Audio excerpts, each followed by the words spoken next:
We're all broken by an all too familiar feeling. Another place that is supposed to be about community and togetherness, shattered by bullets and bloodshed. What's up, everyone? Welcome back to OJ Stars. If you're new here, make sure you hit that subscribe button and smash the like button on this video. It really helps us grow and bring you the stories that matter. Today, we're covering a breaking and very tragic situation out of Michigan. Earlier this morning, chaos erupted at a Church of Jesus Christ of Latter-day Saints in Grand Blanc Township. Police say an active shooter entered the building during the day, and multiple people were shot. Sadly, at least one person has been confirmed dead, and several others are injured. But that wasn't all. While the shooting unfolded, the church itself caught fire, so you had a horrifying double crisis happening at the exact same time. A deadly shooting and a fire ripping through a house of worship. According to authorities, the shooter is down. That means there's no ongoing threat to the community right now, but the scene remains incredibly active as investigators and first responders continue their work. Police set up a reunification center nearby for families who were separated during the incident, and officials are urging the public to stay away from the area.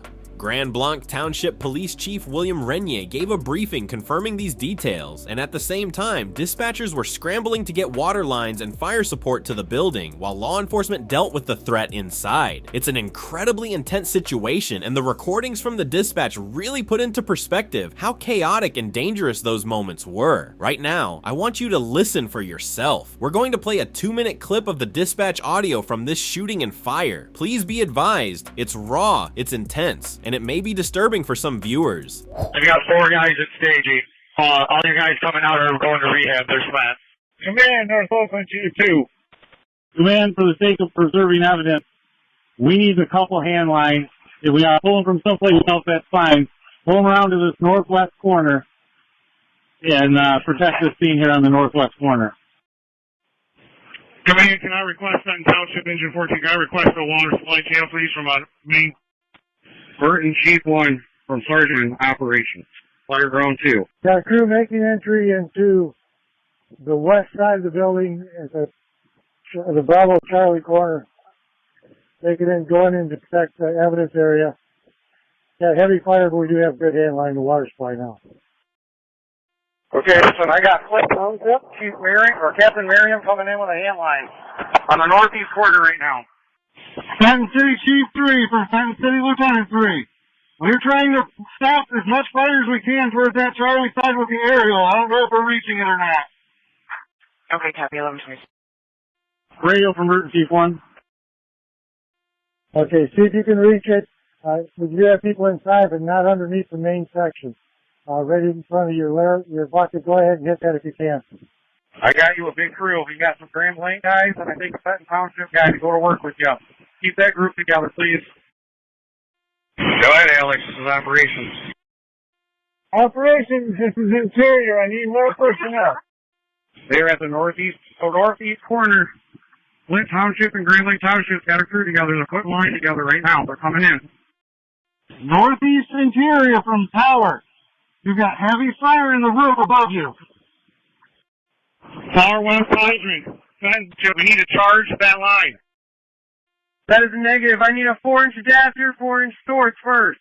That was hard to hear. You can feel the urgency in their voices as they're trying to manage not just an active shooter, but also a church on fire. These first responders had to coordinate in real time under life-threatening conditions, making decisions in seconds that could save lives. Here's where things stand now. Multiple victims are receiving treatment, though the exact number hasn't been released yet. 1 death has been confirmed. As for the fire, crews are still working to figure out how it started. Was it intentionally set? Was it the result of the violence inside the church? Or was it some kind of accident connected to the chaos? We just don't know yet. The community is in shock. For members of the LDS Church in Michigan, this is an unimaginable tragedy. A place of worship, a place meant to bring peace, comfort, and safety, has turned into a crime scene. Families were forced to flee for their lives, and tonight many of them are left grieving, searching for answers, and trying to process what just happened. We're all broken by an all too familiar feeling.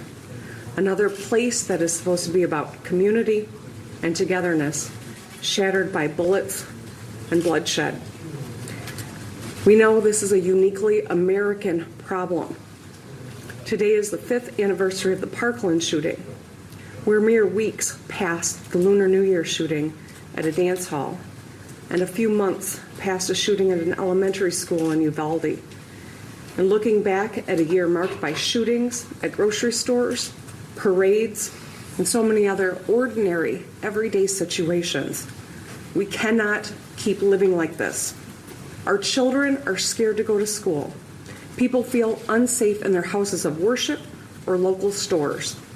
Too many of us scan rooms for exits when we enter them. And many of us have gone through the grim exercise of figuring out who our last call would be to. Last night, a lot of kids on this campus made those calls. They worried for their lives and for their friends, for their fellow Spartans. Parents across Michigan were on pins and needles, calling their kids to tell them that they love them. As parents, we tell our kids, it's going to be okay. We say that all the time. But the truth is, words are not good enough. We must act, and we will. But today, let's hold the MSU and East Lansing communities close.